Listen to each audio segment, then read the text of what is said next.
Hello, my name is Sally Wood for Be Inspired, and today I'm going to show you how to make a decorative cushion or pillow, whichever you want to call it.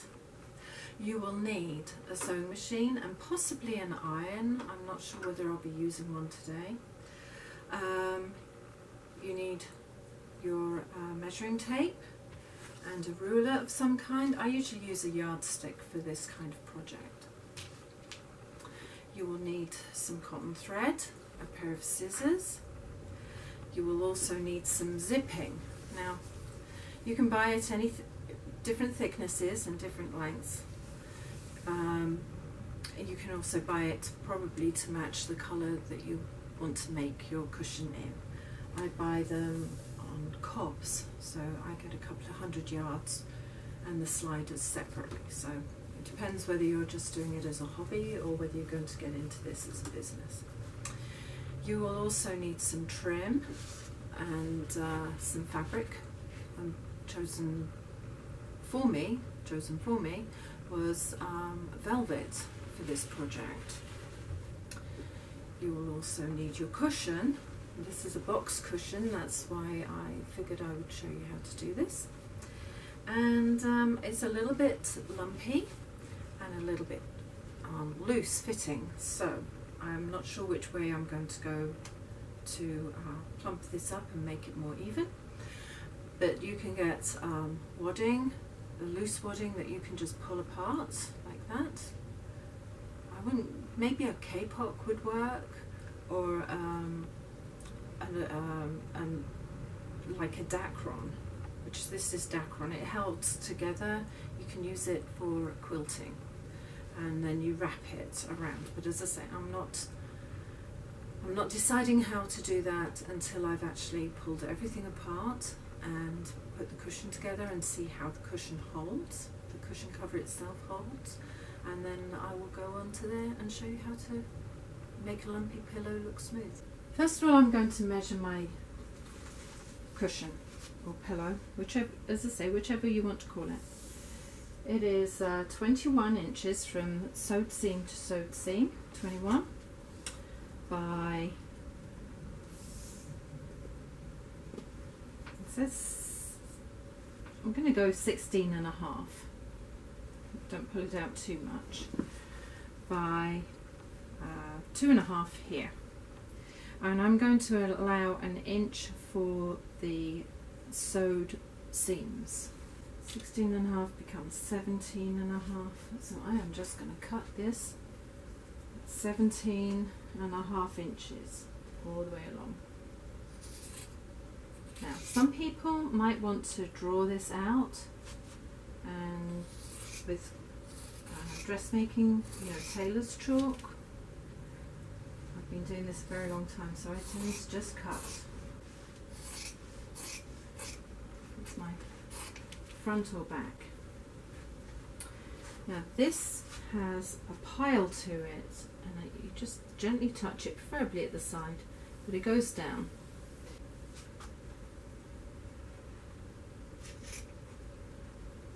And I wanted 21 inches, so I'm going to cut it at 22. Just straight up the side like this. Now the reason why I took this off is sometimes the selvage is uneven or has marks in it which show up, so that's why I took it in a little bit closer. Fold it in half. Make your mark. And make one at the top as well.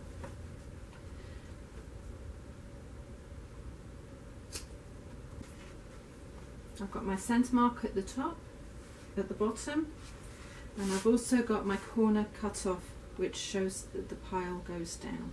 Very, very important. I'm going to straighten off this length, which I'm going to probably use for some of the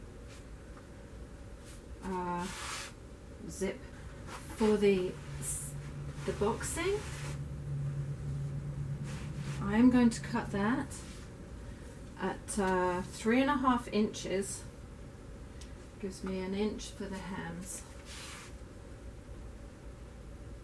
So here I go, 3.5 inches all the way along. I'm going to use a ruler this time because if I have miscut it anywhere, it just evens it out. To get the zip band, I find the easiest way to do that is fold the border in half, and then I measure that, but I add on about 1/2 inch or 1 centimetre. So this actually brings it to 2 1/4 inches. So I'm going to cut this border to 2 1/4 inches, like this, and then I can start sewing this project together. I'm going to start sewing the trim on, and it has a right side and a wrong side, and in this application it really doesn't matter so long as you line up the side of your fabric to, I've allowed just under 1/2 inch, and then I am running the outer stitches holding the trim together along my seam line, and I usually start on the side edge. It's one of those things that I got used to doing over the years. There's a rhyme and reason for everything, and if I'm doing piping, then I know that at the bottom my zip goes and at the top the border goes. So anyway, I'm going to start sewing. As I say, there's a line of threads that hold the trim into shape. I put the trim on the inside.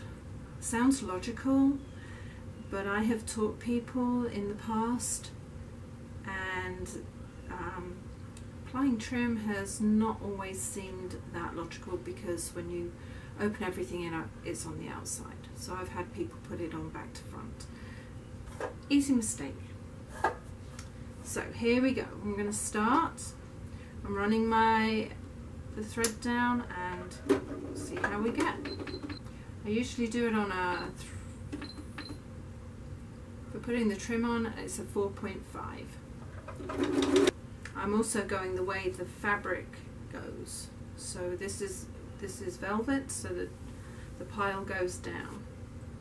So I'm going with the pile to start off with. With velvet, do not pin it if you can help it. It bruises and marks. Make sure it stays as flat as possible. I'm going to my corner that I cut earlier. Now on the corner I'm going to round it. I'm going to put my finger on the corner and just round it as best as possible. I'm not going to put sharp corners in. They never work very well. So I'm going to let the trim determine the roundness of my new corner. It wants to go there. Just ease it on round. If you need to, you can drop the needle in, lift it up and move it around. Some fabrics don't want to be twisted, so just do a couple of stitches, drop it down and move it around. Drop your needle as it holds everything in place for you.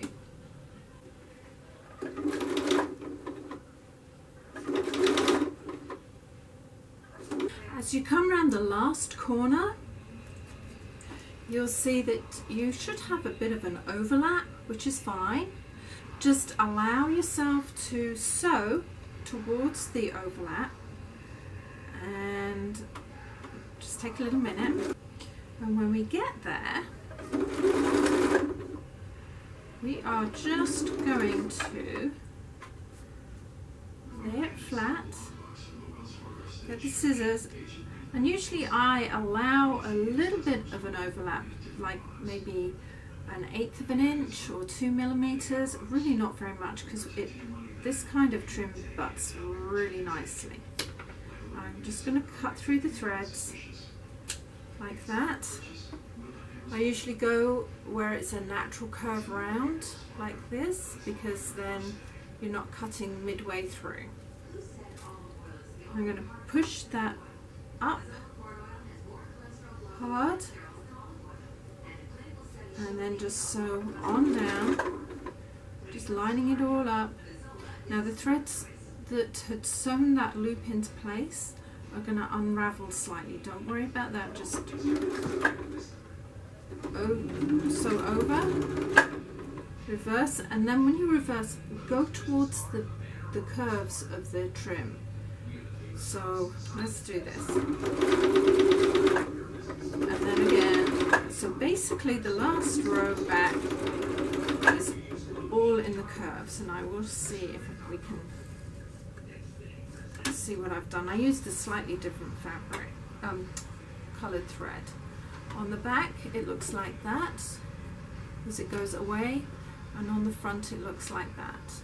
It should all lie flat when the border is put on. Now repeat for the second side. I'm now going to be placing a zipper along the base border, and so you are going to need a foot like this. It has an indent one side and an indent the other side. There are other styles of zipper foot which I do sometimes use, but in this case I don't need to, so I'm going to just pop that on there. I do this at about a 3.0 or a 3.5. Because it's got a pile, I'm going to make sure that the pile runs the same way on both halves. So first of all, I fold this over 1/2 inch because that's my allocation. So there we go, that's 1/2 inch. And then I'm going to lay my zipper on top, and I usually try to get the fold of the fabric on the teeth of the zipper. And when I do that, I usually find that the border on the zipper is about 1/2 inch, about 1 centimetre if you're working in centimetres. And now I'm going to pop that down on there, and I'm going to just carry on folding it over that 1/2 inch. I'm going to sew up to it. So I'm going to just do it sort of inch lengths like that, and then move it along, rolling the teeth on the fold. Now some people would put it the other way up, but this is just my preference.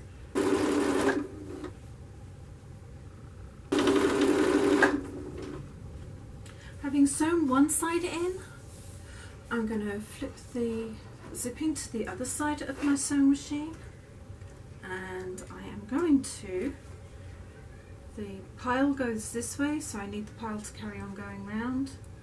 So there's my pile, it goes on round, and here you could place a pin on your join. So I'm going to pop that under there. Yeah, that's a 1/2 inch there. Pop that under and pin just along the top side to get it started. It should be more or less even, I believe. Yeah. I'm going to pop this underneath here. Started a little ways further forward than the pin, although I'm going to pull the pin out now that the foot's down on it, and I'm going to keep folding. But on this one, I'm going to have the first side of the band up at a hopefully 45-degree angle, but that doesn't always ring true. And there I'm going to start sewing. Now this is so that the two bands, when they lie flat, should be quite firm together and hiding the zip. Turn over and fold, run the outside of the zip band with the fabric, and just take it slowly as you go along for the second side. As I say, continue trying to hold that up. I've just made this zipper. If you look here, you can see the teeth, and when I close it up, it's nice and tight. I've already pulled apart the top, but the top thing is where the slide has to go on. I'm going to slide that one on like that, slide the next one up to it. I can't really see what I'm doing. and hopefully a little bit of finagling, and it will be, there we go, perfect. Let's try to put the slides on prior to sewing everything together, because the amount of times I've left a slide off over the years is numerous, and it's so irritating when you're trying to finish a project for somebody and you have to undo one end. I'm going to be attaching this band around the outside 3 edges, and how I like to do that is I'm going to just fold this in half and make a snip in the middle on both sides. Before I start sewing the pieces together, I'm going to cut around these corners, and all will come clear. I'm going to need to just make sure they're more or less even, like that, on all 4 sides. The other thing I'm going to do, because I'm going to sew from the top down, the pile of the velvet goes down. I've just cut the corner off so I'll prove to you. I'm going to pop that down. There is my center notch that I cut out earlier, and I've also done a center notch on the band that's going around, and the reason is, personally, I like to start in the middle top of my cushions, whether they're a seat cushion, a back cushion, a decorative cushion. Then I have even lengths left over on the side. You can, if you wanted, just start on that corner and sew on round, but as I say, for this application I'm going to start in the middle, line the notches up like that, pop it underneath the foot, and you'll be able to see the sewing line that I created when I was sewing the decoration on. And I'm going to just sew just on the inside of that blue line, and I'm going to hold my fabrics together. They might walk a little bit, velvet often does, and when we get to the corner I'll explain why I did it the way I did. So let's get started. Now I'm coming to the corner, and what I'm going to do is I'm going to tip my fabric up so that it eases round nice and smooth. I tend to swap hands, but it doesn't matter. And I'm going to also make sure that this line here runs smoothly. This might want to walk a little bit but against here because it is velvet, but I'm just going to make sure that the bottom and the top roll together.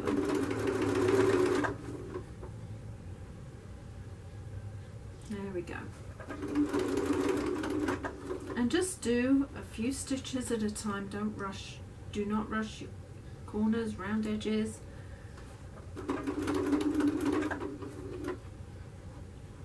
Pull it towards you, but not too far, just half an inch, and then once you got so far around, just pull the rest of the fabric towards you. It makes it a lot easier, and then ease the rest of the rounded edge to match the fabric underneath. This takes a little minute. There we go. And then I'm going to just go down to the bottom, and I'm going to leave probably a good few inches at the bottom so I can work out where I want my zip to go in. Here we go, down to the edge. And just before I get to the rounded part, I'm just going to stop. Now I've got plenty of fabric to move backwards and forwards, so I don't even have to seal it off, but I will just 2 stitches back. That's my first side in. Nice and smooth around there. Now what I'm going to do is I'm going to then put the fabric back down the other way, and I'm going to attach the second side. Now this fabric, the pile goes down, so I want the pile of the other fabric to go down, and there we are, both are going down to the base. line it up with the center notch as I did before, slide it underneath, whoops, and repeat what I've already done. By taking these fabrics back like that, it's just a little bit less fabric to be putting into your corner, or in this case a rounded edge. Usually for corners I put the corner in and then cut back, because you can see the stitch line. But here we go, this first corner on this side. There we go. Yeah, that's our second side. Okay, having sewn down one side on both top and bottom, I'm going to show you how to line it up to meet it in the middle. What I do is I fold my border in half so it follows the outside of the cushion, and I can feel where the rippling is from the trim being put in. I'm going to lay that out as flat as I can, and then I'm going to lie this one on top, and at the top corner just smooth it out and make sure that those two run equally, and then I'm going to pinch the top piece of fabric and the border together, and I'm going to put the border back underneath. Always do it the same way, and I usually do border on the bed of the sewing machine and the top of the cushion, top or back of the cushion up, so I can see what I'm doing. Now slide that underneath like that, and where I joined the trims together, I'm going to make sure that my threads are on the top side, but all these little tassely pieces are all facing down, and it's very easy for them to get caught up as you're going round. And then I'm going to just pull the top slightly, because there's been a bit of give in it from sewing the trim in, not very much, and then I'm going to just sew it all together. Now remember, the border needs to follow your line. This can move. I'll pull it a little ways further, just a little bit, take up the slack, and ease it into the rounded part of the cushion here. So you don't want to pull it too far, otherwise you'll end up with too much of this and not enough border. You just need to run it so it's smooth. And when you get into the corner again, just make sure that everything rolls together. And this fabric needs to come towards you. Slowly but surely.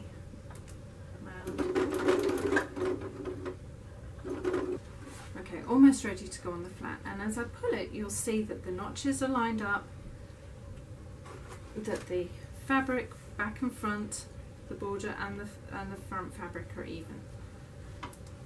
So that should just go in really well to the end. Just move it and ease it and move it and ease it. And then the last couple of inches, the last 5 centimeters or so, I just pull both fabrics taut against each other and just finish it up. And then there's any wriggle in the fabric is smoothed out.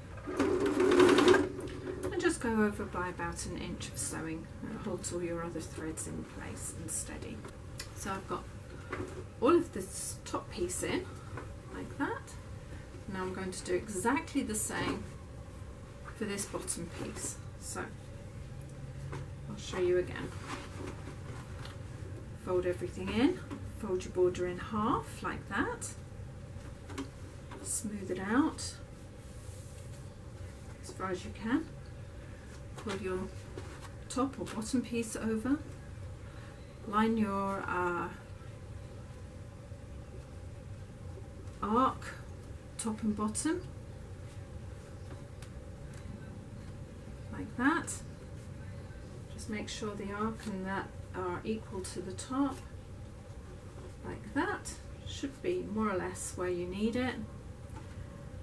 Pinch your sides together with your border underneath it again, and then slide it all underneath like this.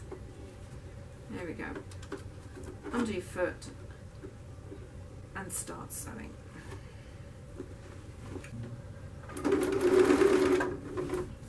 As you sew up the side, just make sure your threads are flat like you did before. All the tails are out of the way, and then sew on up. Right, now I'm going to put the zipper band in, and I decided that I think I have enough room for it to go slightly up and for this to fold over neatly without it being too messy. So what I'm going to do is I'm going to fold that over, line up the top and the bottom of the bands together, and roll the selvage over the top, just like that. And then I'm going to pin it sideways, 45-degree angle, top and bottom, because as I said before, velvet walks. It's a pesky fabric. Oops, a daisy, doesn't want to go in. And I'm going to start just this side of the zip, and so what I'm going to do is I'm just going to go this side of the zip all the way to the end, and as I get there I'm going to pull that pin out. And then I'm going to flip it over. I'm following my sew line. Oh dear, dear, dear, dear. Following my sew line.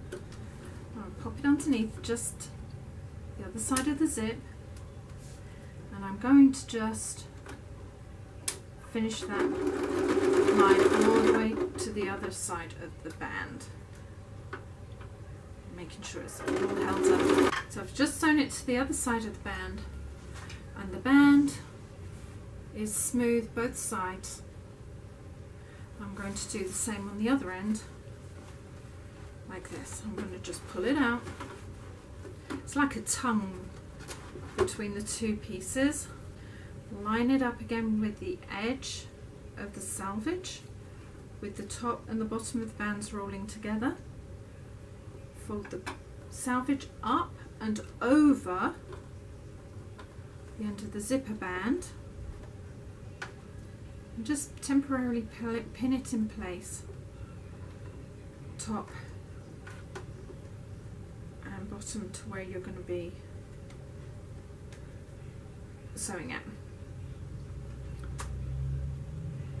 Then pop it back underneath the foot, just a little way so you can sew over the zip.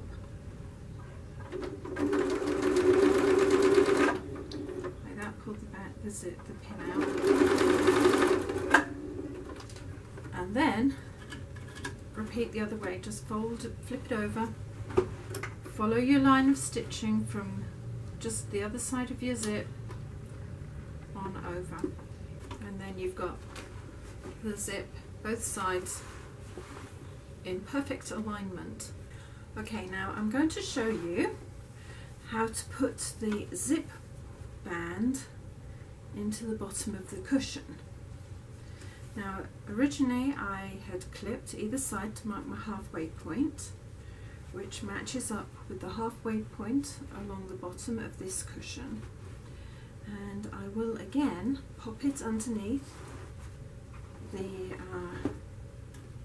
presser foot. So again along my stitching, it's kind of stuck here. along my stitching line, and I'm going to sew towards this corner, this rounded edge, and then we'll discuss what I'm going to do next. Here we go. Now when I get to the edge, this end, I'm going to fold my fabric underneath. I'll show you how I do it here. I'm going to fold, as I sew to it, I'm going to fold this part up like that, and then sew on round. And here you can adjust it as to where you need to put it. Okay, so let's go around the side and adjust everything in. Fold my fabric on itself as I get further into the corner. There we go.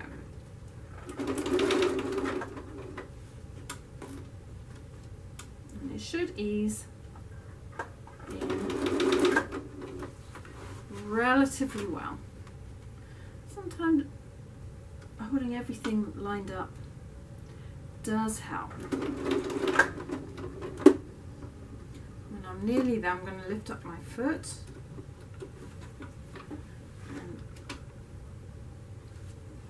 pull the fabrics onto each other so they're nice and even. Here we go. There. It just takes a little minute to just pull everything out where it should be sewn to.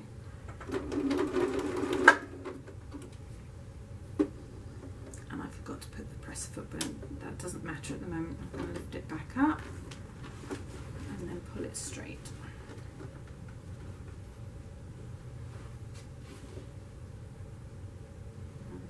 It doesn't want to go in properly, so I'm going to try another way. Sometimes when going around a corner is a little bit more tricky than you hope. Let's say it wants to buckle too much away from where I want it to go. So that might be because the under fabric is being pushed back. That sometimes happens. So what I'm going to do is I'm going to pop it back under and pull this way, away from the corner so I can get it in, and then I'm going to go back and try it again. This is normal, especially if you've got a fabric that is going to walk on you.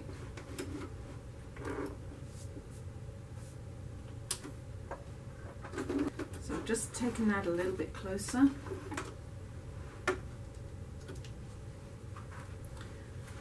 And now you can, oops daisy, you can see it's real caught in there. All I've got to do is push that back up and around and sew that in, and it should go in nicely. In fact, I'm going to start here and then work back. And now I'm just going to go on around that corner. Sometimes dealing with a thick fabric or a fabric with a pile, it likes to do its own thing. So let's pull back a little bit further. I'm going to pull back a little bit further and then make it go in. I'd much rather show you that I have trouble doing things, and then you won't feel so bad if you take 2 or 3 goes.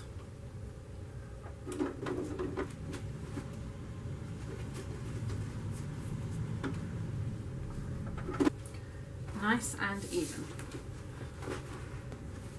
In order to get the other side in, what I'm going to do is I'm going to just sew down a little piece so that it holds that into place. Right, that's my inch or 2 centimeters.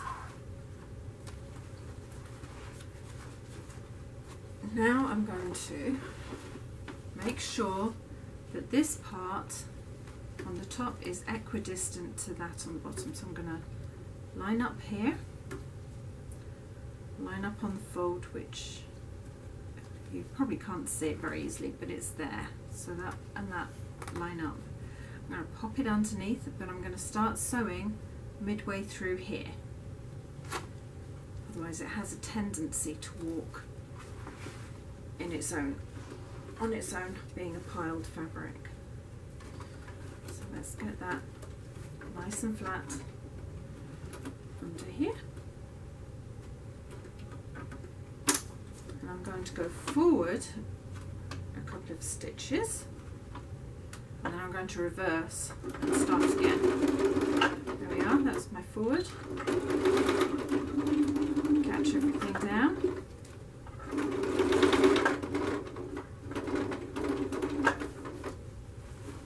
Flatten out my zip border and roll this corner into place. And I'm going to ease it all the way to the other end of this second side. There we go. So just take your time. You always get better results if you're not in a rush. The notches might not meet on this side, don't worry too much. It might be slightly out. Everything will come into place when you get to the other end. This end in, like I showed you a short while ago, push it as far in as you can get it. As long as it's nice and even going down the two legs, you should be fine. Sometimes the second corner goes in better than the first because you practiced from the first one, and sometimes it doesn't, so let's see. I think it has this time. There we go. Now for the last part. I will do as I did on the beginning of the second side, just sew down an inch just to hold everything in place on this side, to make sure those are equal again, and that fold at the bottom is equal. Looks about right. Now I'm going to just pop that back under. I'm going to start sewing midway through here again. I'll sew forward and reverse. Holds everything in place as I said before. Because it's already halfway sewn across, it sometimes doesn't allow you very much movement as you're getting it underneath the foot. So here we go. Forward a couple of stitches, reverse, and then flatten your border out again and start rolling the top into place. You should be able to work. Oh, work it all into place. Sometimes it's not as easy as it looks. I'll push and pull,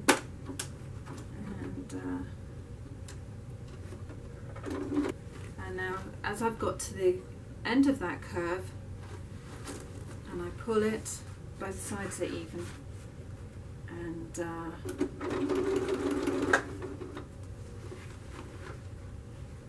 little bit of tautness from front to back. It should go in perfect, and overlap it. So there we are. We have gone from halfway all the way around to one side and then all the way back for the second side and then back forward. Now all I've got to do is locate where the zipper is, which is here, put my finger in and open it up, and then very carefully reverse this back and turn it the right way around. And here we have our bordered throw pillow or throw cushion, depending on what country you're in. I've just taken the insert out, and it's a feather insert, so I've pushed all the feathers down, and there is a seam here that they've put in. Okay, I can just pull this thread and it's just going to open that up nice and easy. So this is nice and open like that. It's not a huge amount, but it's enough to hopefully dump these in, and we're going to make a mess. I personally don't like feathers. If you do it carefully and really closely, they fly everywhere. I usually charge extra for feathers because they're just such a bind. Just very carefully pull up the sides if you need to push them in. I think we're almost there. I've been told to put them on brown paper. I've been told to put them inside and just rip them out. Over the years I've been given many little tips, but one way or the other I've got most of these in now. Huh. Not to be done if you're allergic to feathers. It'll make the cushion look really chunky. Oh my gosh, look at the mess I have made. Not good, but I'm thinking most of those will go in. What I'm going to do is pin together the original seam, and then I'm going to pop it on the sewing machine to sew it shut, so the feathers going everywhere. So there we are. I've just pinned this shut. I'm going to hoover up my mess, and then I'm going to show you how to sew it closed and then pop it in the cushion. I am going to try, and I say try because this is a little bit awkward, to sew this all in place. I'm going to sew along the original stitch marks if I can. And here we go. I'm going to pop it underneath. Oops. And I'm going to go forward and back to start it off. And with the help of the pins, it should hold everything equal as I go along. The bulk of the feathers in the cushion kind of cause it to go a little bit off course, and holding everything in place. If I take the this base off, it tends to sag down and get caught up, and that's why I left the base on. I have done disastrous efforts on this in the past, so just take your time. It looks like it's pretty well, excuse the pun, stitched up. Okay, now I'm going to insert this into here. The easiest way to actually do it is push it down into half, so it looks like that, and then feed it in to the hole, and let's push it as far as you can to the top, like that. Make sure it goes into the bottoms there. Turn it over if necessary.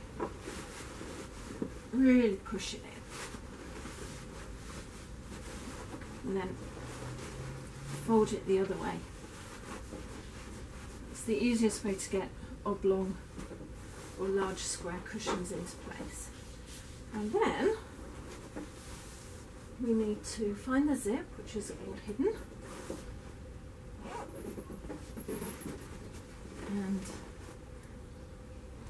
zip it up, push in and zip all the way along. And at this corner I'm going to just push the zip up as far as I can, and it's tucked in behind there, and then bash it a little bit. These feathers, they will hold really well, And then I will pull on the frill like this, and the same on the other side, and then just fluff that up a little bit. I think my lady, my client, will be really quite pleased with her cushion. I know I am. I have a variety of other cushions to show you in the future, but this is the one for today. Thank you for joining me today. I hope you've learned something from this video on creating a decorative bordered pillow. Don't forget to hit the subscribe button and the bell if you want to see more of me. See you next time. Ciao!